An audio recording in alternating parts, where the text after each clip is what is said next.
Mari kita berdoa. Terima kasih Bapa, terima kasih Tuhan Yesus, terima kasih Roh Kudus. Kami telah bersekutu dengan tubuh dan darah-Mu Yesus. Sebentar kami akan mendengarkan sebagian daripada kebenaran firman-Mu ya Bapa. Sebelum itu segala puji, hormat, syukur kami naikkan kepadamu Bapa. Kepadamu Tuhan Yesus dan kepadamu Roh Kudus, karena Engkaulah Allah Tritunggal kami yang Esa.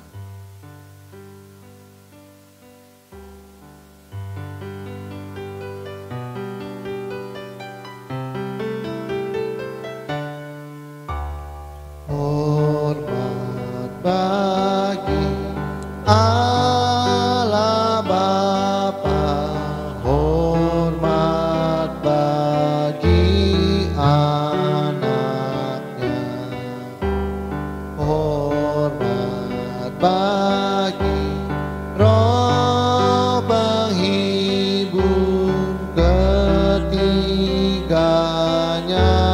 yang Esa. Haleluya, haleluya, ketiganya yang Esa. Haleluya, haleluya, ketiganya yang Esa. Ketiganya yang Esa. Ketiganya yang Esa.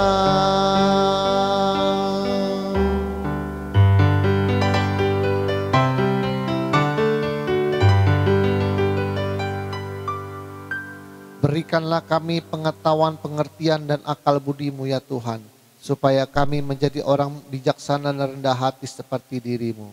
Urapi hamba-Mu pada saatnya Bapa, Kau menjamah lidah bibir hamba-Mu Roh Kudus, supaya apa yang hamba perkatakan menjadi kebenaran-Mu yang sempurna di akhir zaman ini Tuhan. Sembunyikan hamba-Mu di balik salib-Mu, biarlah Engkau semakin besar dan hamba-Mu semakin kecil.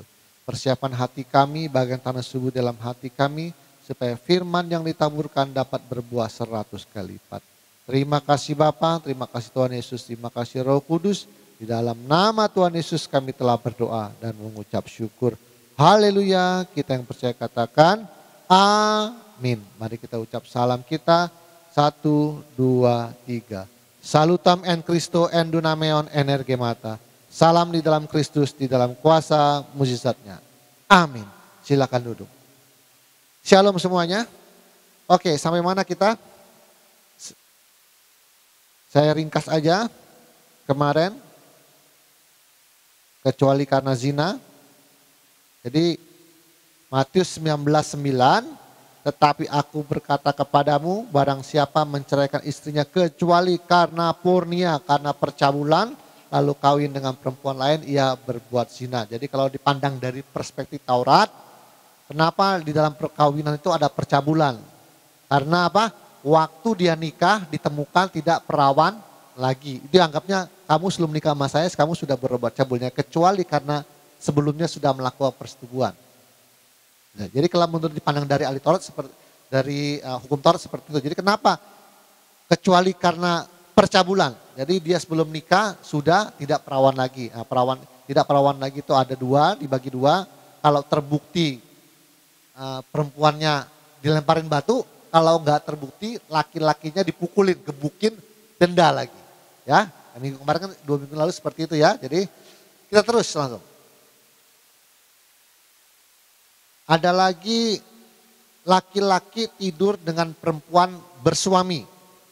Apa yang dimaksud dengan kata tidak senonoh itu? Ada lagi nih, Ulangan 22:22.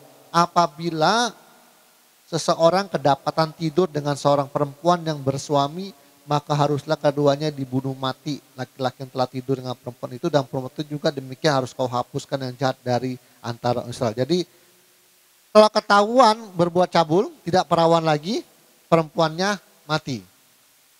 Dan laki-laki tidur dengan perempuan yang bersuami, berarti sudah zina ya, mati juga. Jadi cabul ataupun zina hukumannya sama. mati. Oke. Ada lagi, gadis yang sudah bertunangan tapi tidur dengan laki-laki lain. Sudah bertunangan tapi tidur dengan laki-laki lain. Ulangan 22:23. Apabila ada seorang gadis yang masih perawan dan yang sudah bertunangan.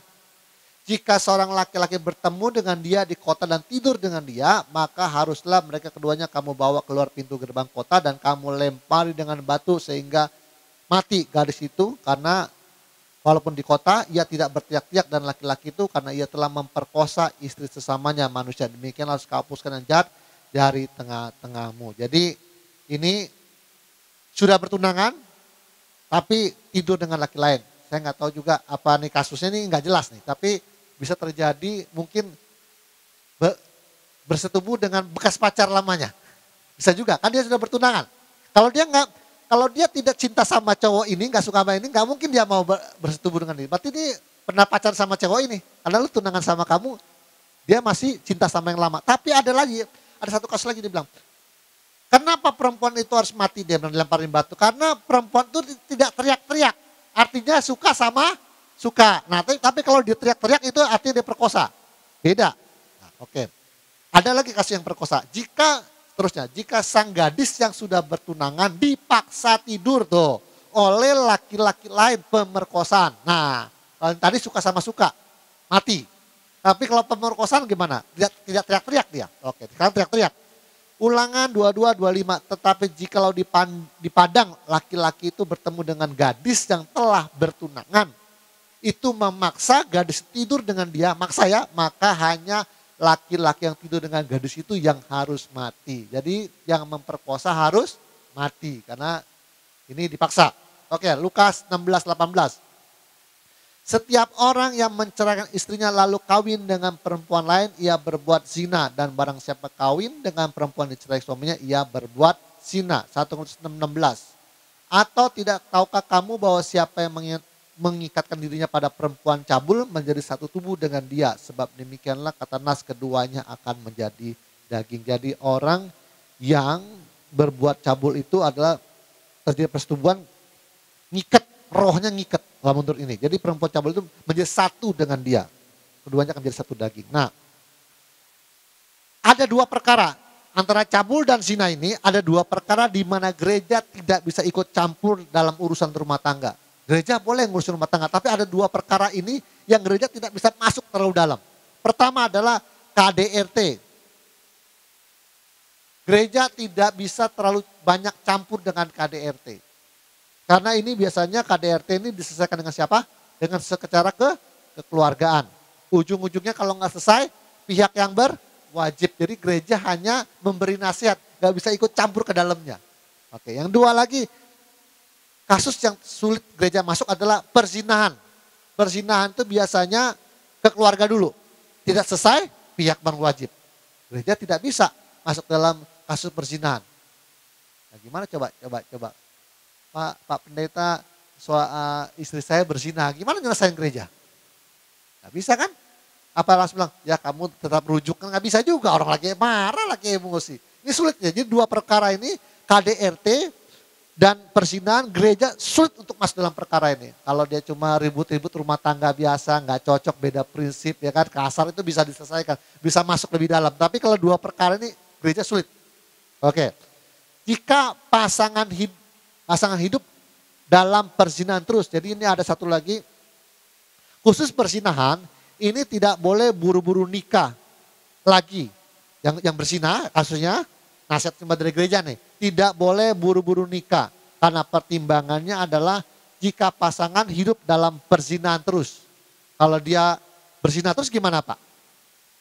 Yo, gimana? Kan susah kan? Terus pasangan yang berzina sudah nikah lagi. Atau pasangan yang berzina telah punya anak. Berzina sampai punya anak. Gimana nyelesainnya Pak? Jelas satu-satu nggak ada kan, kecuali pisah kan. Ini nggak ada lagi nih. Pasangan hidup dalam perzinahan terus.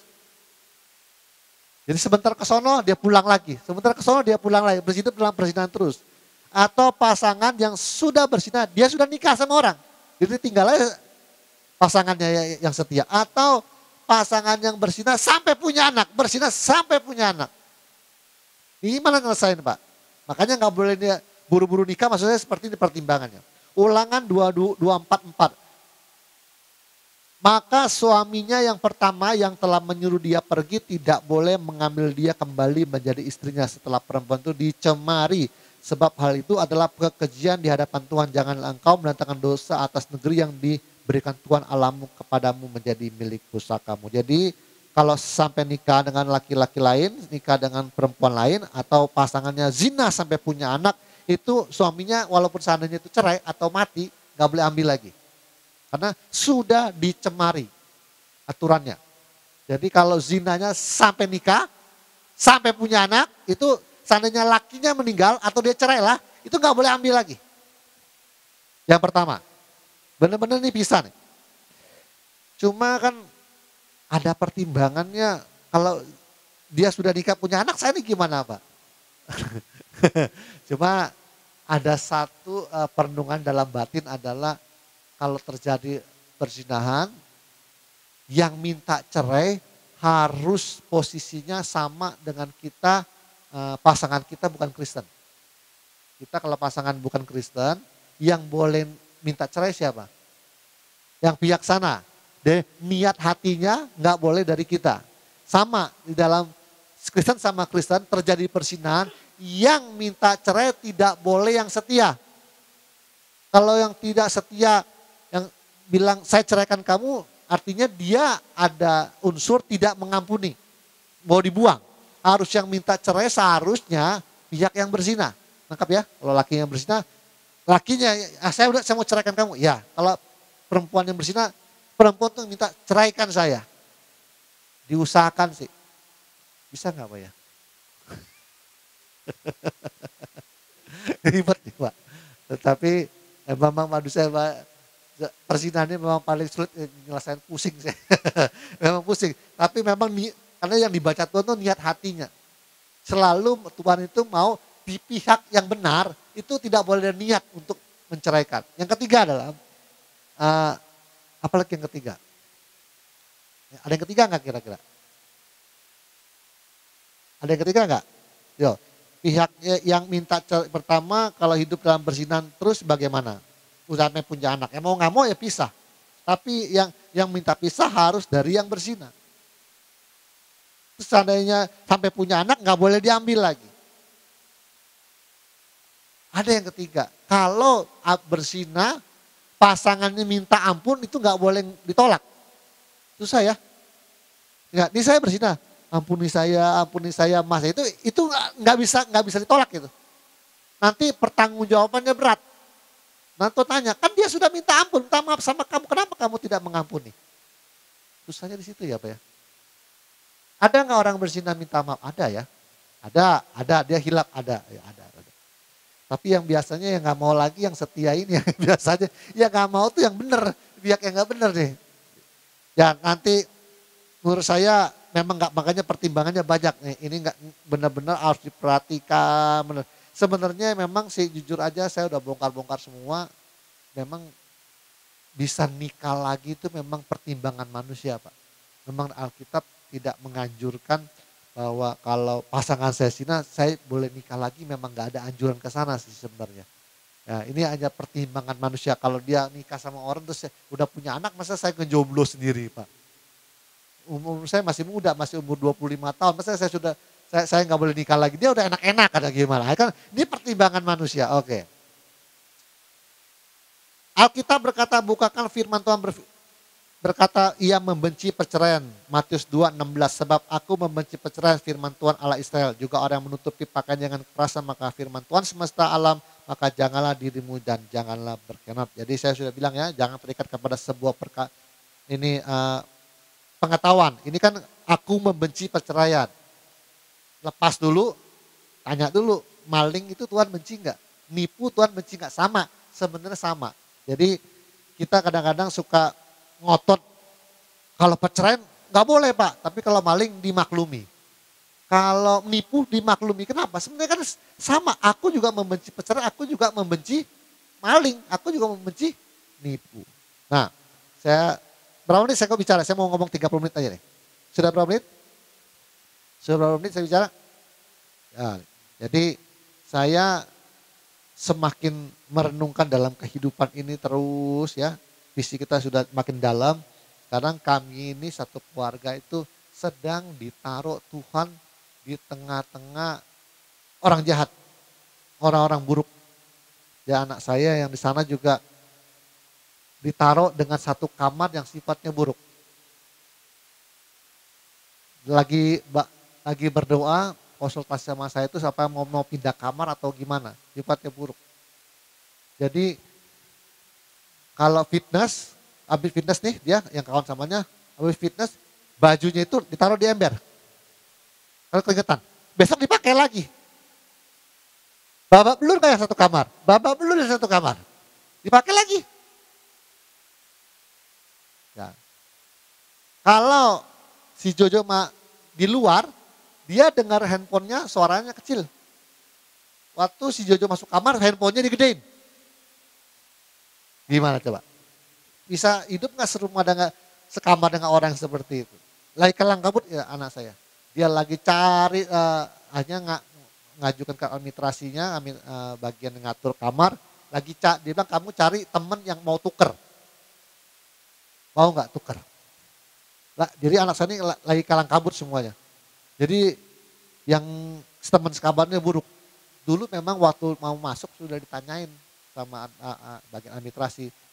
Teman sekamarnya mau kriterianya apa enggak? Apa mau satu suku atau suku A, satu agama atau satu bahasa. Jadi yang masukin kan saudara dari Jakarta, dia bilang ya terserah lah. Jadi enggak milih. Pasti milih kena yang seperti ini. Istri saya, anak saya lagi bawa belur sih. Lagi pusing dia. Jadi saya berpikir kenapa anak saya mengalami seperti ini. Ya, akhirnya punya konsultasi, banyak telepon, akhirnya mamanya bilang, kalau kamu ngelihat kamu itu seperti kamu dulu gak? Benar kamu? Kamu kalau ngelihat dia kamu bilang, makhluk, gak berakal budi. Sama saya langsung balikin. Kamu ngelihat dia itu 4 ya. Kamu merasa kamu waktu itu seperti itu enggak? Baru dia sadar. Jadi selama ini kita orang tua banyak ngalah karena nggak mau marah lagi sama anak. Ya kan, udah mau sama dia lah. Selama ini kita agak kendor dikit karena umurnya udah cukup, saya nggak bisa lagi main marah. Nah, dia jadi agak ego dia. Nah, ketemu yang ego juga begitu. Yang buruk juga. Baru dia sadar. Kamu lihat makhluk tuh gak berakal budi. Saya bilang, gak berakal budi dia bilang. Gak berakal budi. Sekarang tanya mamanya, kamu lihat dia tuh seperti ngeliat kamu dulu gak? Iya katanya. Semenjak bentrok ini, berapa bulan ini? Ada 2 bulan. Dia bilang agak berubah, baru tahu yang makhluk sesungguhnya seperti apa. Saya berdoa dengan Tuhan, saya kadang-kadang kasihan sama anak saya. Masih muda-muda, baru lulus SMA, tapi didikannya udah sekelas kita, Pak. Didikannya jadi lagi membongkar, karena orang kadang-kadang nggak sadar sifat buruknya kan. Jadi waktu ketemu yang buruk dia baru tahu, dulu saya itu seperti itu. Jadi lagi si Graciela juga sama sekarang nih di sekolah. Terjadi seperti itu. Sama. Satu kelas ketemu yang geng-geng buruk semua. Lagi babal lur juga. Ini lagi nyelesain juga nih satu-satu. Nah, saya juga dengan lingkungan sekitar saya tapi saya kalau kita dewasa nggak bentrok, nggak kelihatan bentrok, Pak. Cuma suka ngeliat gitu. Kalau dia begitu, saya nggak boleh begini, saya bilang. Jadi saya hanya merenungkan, memperhatikan apa? Karakter, begitu gitu. Bener-bener nggak ada yang berakal budi ya. Bener-bener nggak berakal budi ya mereka ya. Hidup semau-maunya, ngomong semau-maunya. Jadi saya punya tekad. Suatu hari nanti kalau ada duit, saya tidak mau lakukan seperti yang makhluk lakukan semua. Apa yang pernah mengecewakan saya tidak akan lakukan. Kita contohnya gini aja. Kita semua agama bilang begini. Udah tenang aja, rezeki sudah ada yang ngatur. Tapi waktu kita kerja, bagian kita diambil sama dia, timbul marah nggak gitu? Ya, kita titip, kita tiup, titip grand, dia titip grand juga di situ. Kita titip timun, dia titip timun juga di situ. Jadi timbul kesal, ya kan? Lalu Tuhan kasih tahu gini, kalau engkau percaya, kau punya pengetahuan bahwa rezeki sudah ada yang ngatur, kenapa hatimu marah? Kenapa hatimu iri? Kenapa timbul keserakahan, kamu mau menguasai semua? Kan kamu percaya, pengetahuanmu bahwa rezeki sudah yang ngatur. Kenapa engkau marah? Artinya gini, Tuhan lagi dik saya, pengetahuan yang kau punya belum menjadi dirimu sendiri. Udah nangkap belum? Kita sama-sama merasakan. Kita berkata rezeki sudah yang ngatur. Tapi setiap bagian kita diserobot, diambil sama orang. Timbul kita marah, timbul kita kesel, jengkel kita. Kita mau rebut lagi, itu karena itu langganan saya. Ya contohnya. Kenapa timbul seperti itu Tuhan? Artinya kau punya pengetahuan bahwa rezeki sudah yang, tapi pengetahuan itu belum menjadi dirimu. Kau harus banyak berlatih supaya pengetahuan itu menjadi dirimu. Kau punya pengetahuan jangan berbohong, kan harus menjadi diri kita itu Pak. Gak boleh berbohong Pak. Kau punya pengetahuan, gak boleh serakah, kau harus menjadikan itu dirimu. Karena gak boleh serakah. Kau tahu tidak boleh marah. Dikit-dikit marah, pemarah gak boleh. Itu pengetahuanmu, kau harus menjadikan dirimu. Itulah yang namanya menghidupkan firman. Aduh Tuhan. Berat nih latihannya ini. Latihannya berat saya bilang. Makanya kemarin enggak libur saya agak seminggu saya diam aja karena kelabakan juga saya. Pengetahuanmu harus menjadikan jadi dirimu sendiri. Jangan lihat orang lain, jadilah dirimu sendiri. Kau berkata tidak boleh berbohong, kau harus jadikan dirimu sendiri. Kau berkata tidak boleh serakah, kau harus jadikan dirimu sendiri. Kau percaya bahwa rezeki sudah ada yang ngatur. Kau harus pengetahuan itu jadikan dirimu sendiri. Loh, kamu berkata rezeki sudah yang ngatur, tapi kamu sendiri iri, marah. Berarti kamu sebenarnya nggak percaya bahwa rezeki itu sudah yang ngatur, hanya ngomongnya doang. Kita nggak bisa bohong. Aduh, mainnya udah di dalam semua. Jadi saya tanggasnya baik-baik itu mah mainnya di dalam saya. Diperingatin di dalam, ingetin terus. Belum menjadikan dirimu. Yaitu tulisan-tulisan Allah dalam batu dalam hati manusia. Jadi lagi diukir sekarang Mbak. Pengetahuan kita selama 9 tahun sedang diukir ke dalam. Babak belur lah. Dan kita sekarang benar-benar ayam-ayam kurungan Pak. Ayam kurungan lempar jagungnya pas-pasan Pak. Sama Pak, semua sama. Ekonomi lagi turun, pemerintah bagi beras lagi. Oh, beras saya berhenti langsung, gak ada yang beli beras. Ya, beberapa hari gak ada yang beli beras, yang gak ada yang beli beras. Penuh semua mereka. Drop langsung. Bertahan aja saya. Dan saya hanya dapat satu pengertian adalah Tuhan bikin seperti itu supaya kita selalu ketergantungan dengan Tuhan. Karena tidak ada yang hidup, ada dan bergerak di luarnya Tuhan. Kita semuanya berada, hidup dan bergerak di dalam Tuhan.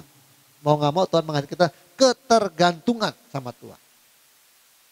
Terkutuklah orang mengandalkan manusia, tetapi diberkatilah orang yang mengandalkan Tuhan. Tuhan tanya, apakah pengetahuan itu sudah menjadi dirimu? Prakteknya Pak, kita ngomong gampang ya. Terkutuklah mengandalkan manusia, diberkati. Tapi kita gak bosong di dalamnya. Kayaknya masih 50-50 ya. Iya 50-50. Belum menjadi dirinya karena firman itu belum menjadi diri kita. Babak belur ini. Ini prosesnya memang lama kita. Memang mau kadang ini mau ngomong apa? Oke, mau ngomong apa saya? Oke. Terus lagi.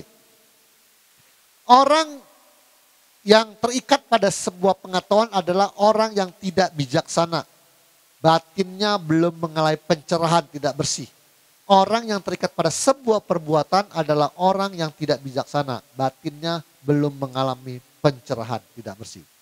Semua manusia, baik dari kalangan rabi Yahudi, imam-imam, orang Farisi, ahli Taurat, dari pendeta sampai pastor Katolik, ya kalau pendeta itu Protestan, jika pemahamannya atas Alkitab tidak sama dengan pemahaman Tuhan Yesus, maka masih dinyatakan tersesat. Taurat versi pemahaman Kristus dan Taurat versi pemahaman Alkitab itu berbeda. Orang mungkin berkata yang namanya kitab Taurat hanya Pentateuch, Kejadian, Keluaran, Imamat, Bilangan, dan Ulangan. Padahal waktu Tuhan Yesus berkata tentang kamu adalah Allah, perkataannya ada dalam kitab Mazmur. Jadi bukan di dalam Pentateuch justru. Jadi suka-sukanya Tuhan Yesus mau menyebut semua kitab Kejadian sampai Malaikat disebut kitab Taurat. Jadi mau Tuhan Yesus mau kitab dari Kejadian sampai Malaikat disebut kitab Taurat, maunya itu yang paling benar karena pengilhamnya adalah Tuhan Yesus. Dan kita ATM hanya ikut Yesus saja. Mengapa pemahaman Tuhan Yesus atau kitab Taurat yang paling benar? Jadi mengapa pemahaman Tuhan Yesus atas kitab Taurat yang paling benar? Karena yang mengilhami kitab para nabi adalah Tuhan sendiri. Maka yang mengetahui secara pasti apa yang dimaksud semua kitab perjanjian lama adalah Tuhan sendiri. Para nabi dan semua penulisnya hanyalah tukang tulisnya. Karena hal ini sama dengan aturan makanan halal dan haram. Di perjanjian lama ada hewan-hewan tertentu dilarang untuk dimakan. Karena apa? Haram. Tetapi pada kisah para rasul Tuhan mengatakan tidak boleh menyatakan haram jika Tuhan menyatakan itu halal. Kisah 10:9. Saya nggak lama-lama korban ya. Esok harinya ketika ketiga orang itu berada dalam perjalanan sudah dekat-dekat Yope, kira-kira pukul 12 tengah hari naiklah Petrus ke atas rumah untuk berdoa. Ia merasa lapar dan ingin makan, tetapi sementara makanan disediakan, tiba-tiba rohnya diliputi kuasa ilahi. Tampak olehnya langit terbuka dan turunlah suatu benda berbentuk kain lebar yang bergantung pada keempat sudutnya yang diturunkan ke tanah. Di dalam terdapat pelbagai jenis binatang berkaki 4, binatang menjala dan burung. Kedengaran olehnya suatu suara yang berkata, bangunlah hai Petrus, sembelilah dan makanlah. Tetapi Petrus menjawab, tidak Tuhan, tidak, sebab aku belum pernah makan sesuatu yang haram dan yang tidak tahir.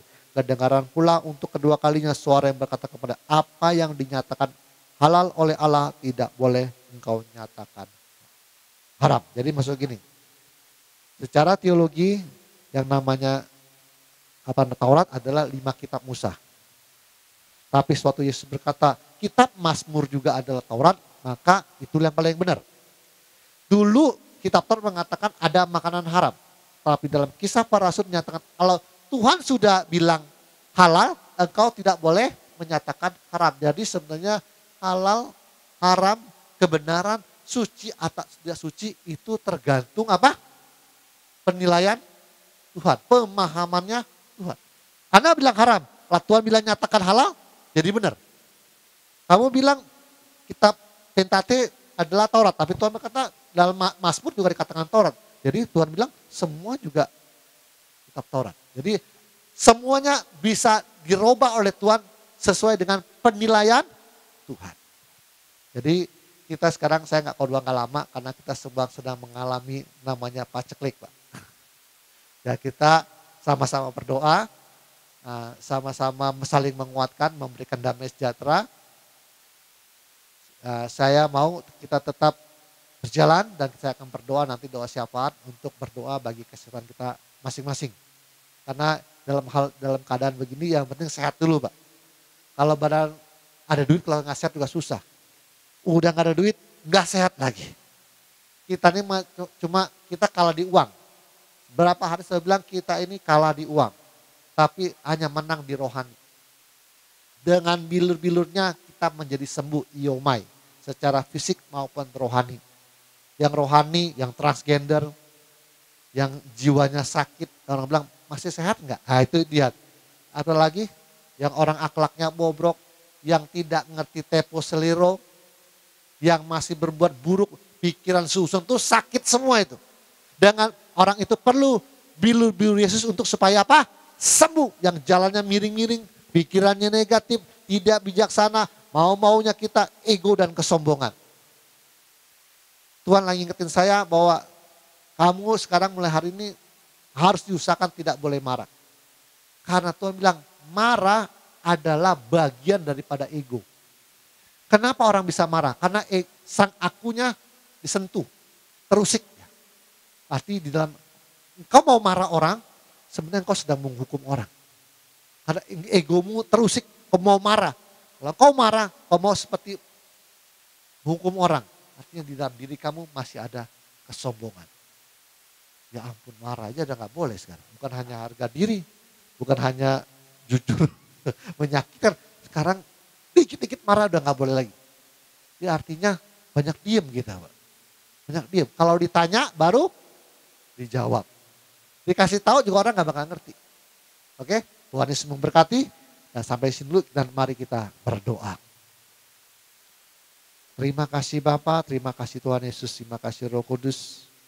Kami telah selesai Tuhan, kumpulkan kami minggu depan dengan tubuh yang sehat Tuhan. Berikan kami kekuatan dan damai sejahtera dalam melatih hidup kami Tuhan. Engkau memelihara kehidupan kami. Engkau sebagai pencipta mengurus ciptaan-Mu ya Tuhan.